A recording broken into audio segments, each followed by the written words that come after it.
Ma'am ஃபங்க்ஷனுக்கு time ஆச்சு.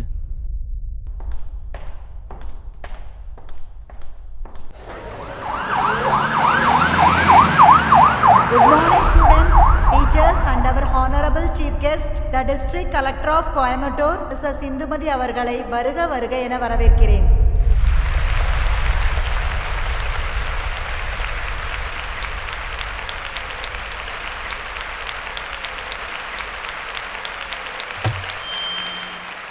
நமது நாட்டின் எதிர்காலமாக திகழக்கூடிய குழந்தைகளுக்கு எனது குழந்தைகள் தின நல்வாழ்த்துக்களை தெரிவித்துக் கொள்கிறேன். அது மட்டும் இல்லாமல் இன்று நமது நாட்டின் முதல் பிரதமர் பண்டித ஜவஹர்லால் நேரு அவர்களின் பிறந்த நாளை நினைவு கூறும் நாள் இது. இந்த நன்னாளில் நமது மாவட்ட ஆட்சித்தலைவர் அவர்களை தலைமையுரை ஆற்ற அன்புடன் அழைக்கிறேன்.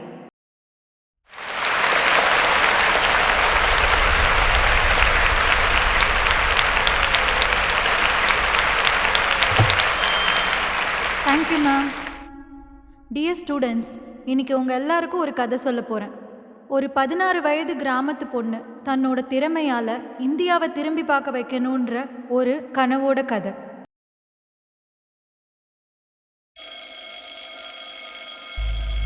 Roll number 1. Present teacher. Roll number 2. Yes, miss. Roll number 3. Present miss. Roll number 4. Present teacher. Roll number 5. Yes miss. Roll number 6. Roll number 6. Absent teacher. ஏன் அவ வரல? அவளுக்கு இன்னைக்கு கல்யாணம். என்னது கல்யாணமா?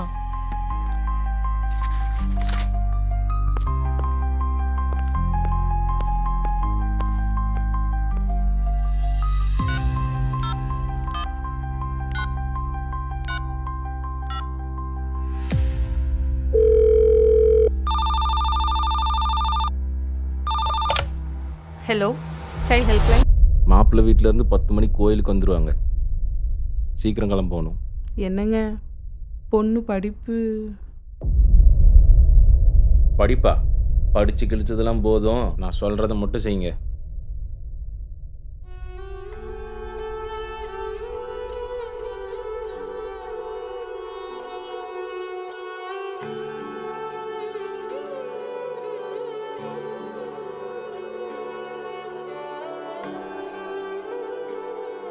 அம்மா.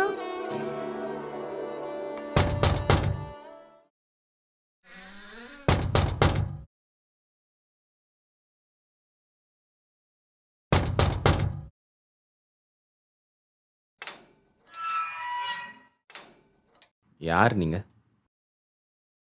உங்க பொண்ணுக்கு கல்யாணம்னு கம்ப்ளைண்ட் வந்திருக்கு. டீச்சர். என்ற பொண்ணுக்கு என்ன பொண்ணுன்னு எங்களுக்கு தெரியும்.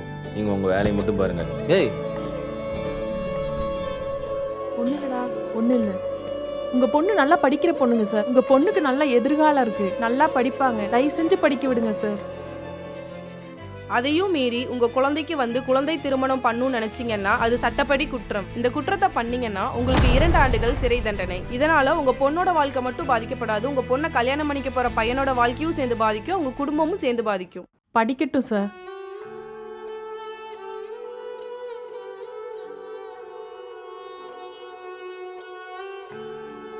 அன்னைக்கு அந்த டீச்சர் அந்த பொண்ணுக்கு ஹெல்ப் பண்ணாமல் இருந்திருந்தா அந்த பொண்ணோட வாழ்க்கை நினச்சி கூட பார்க்க முடியல. குழந்தை திருமணங்கிறது சட்டப்படி ஒரு குற்றமான செயல். அந்த பொண்ணுக்கு 16 வயது தான். பெண்களுக்கு 18 வயதுக்கு மேலேயும் ஆண்களுக்கு 21 வயதுக்கு அப்புறமும் தான் திருமணம் செய்ய முடியும்னு சட்டம் சொல்லுது. ஒரு பெண் உடல் அளவுலையும் மனதளவுலையும் ஸ்ட்ராங்கான பிறகு தான் அவங்களால திருமண வாழ்க்கையை தொடங்க முடியும். She was saved by the education, by the law that protects children. இன்னும் இந்த மாதிரி விஷயங்கள் நிறைய நடந்துட்டுருக்கு. செக்ஷுவல் அப்யூஸ், ஹராஸ்மெண்ட் அப்படின்னு சொல்ல கூச்சப்படுற விஷயங்கள் இன்னும் நிறைய நடந்துட்டுருக்கு. பட் இப்போ நிலைமை கொஞ்சம் மாறி இருக்குன்னு சொல்லலாம். இந்த மாதிரி ஒரு தப்பு நடந்தால் அதை தடுக்கவும் வெளிப்படுத்தவும் அரசு பல நடவடிக்கைகளை எடுத்துகிட்டு வராங்க. குழந்தைகள் மீதான பாலியல் துஷ்பிரயோகம் இது ஒரு பெரும் குற்றம். இதை தடுக்க இந்திய அரசு போக்சோ சட்டம் 2012ன்ற சிறப்பு சட்டத்தை அமல்படுத்தி இருக்காங்க. பிரிவு 375 மற்றும் 376 பாலியல் துஷ்பிரயோகத்திற்கு மிக கடுமையான தண்டனைகளை வழங்குகிறது. ஒரு குழந்தை பாலியல் துஷ்பிரயோகத்திற்கு உள்ளானால் உடனடியாக 1098 என்ற குழந்தை ஹெல்ப்லைனை தொடர்பு கொள்ளலாம். குழந்தைங்க வந்து உங்ககிட்ட இந்த மாதிரி சொன்னா உடனே அவங்கள திட்டாம அவங்களோட உணர்வுகளை புரிஞ்சுக்கிட்டு ஹெல்ப் பண்ணுங்க. குழந்தைங்களுக்கு அவங்களோட உடல் அவங்களோட உரிமைன்னு சொல்லிக் கொடுங்க. குழந்தைகளின் பாதுகாப்பு நம் அனைவரின் பொறுப்பு. அவர்களின் உரிமைகளை பாதுகாக்க நாம் ஒன்றுபட வேண்டும். நன்றி. மேம், அவங்களுக்கு இப்போ என்னாச்சு? அவங்க என்ன பண்ணுறாங்க? Now she is the district collector of Coimbatore. Yes, and the roll number 6, Indumati Nanda. Happy Children's Day.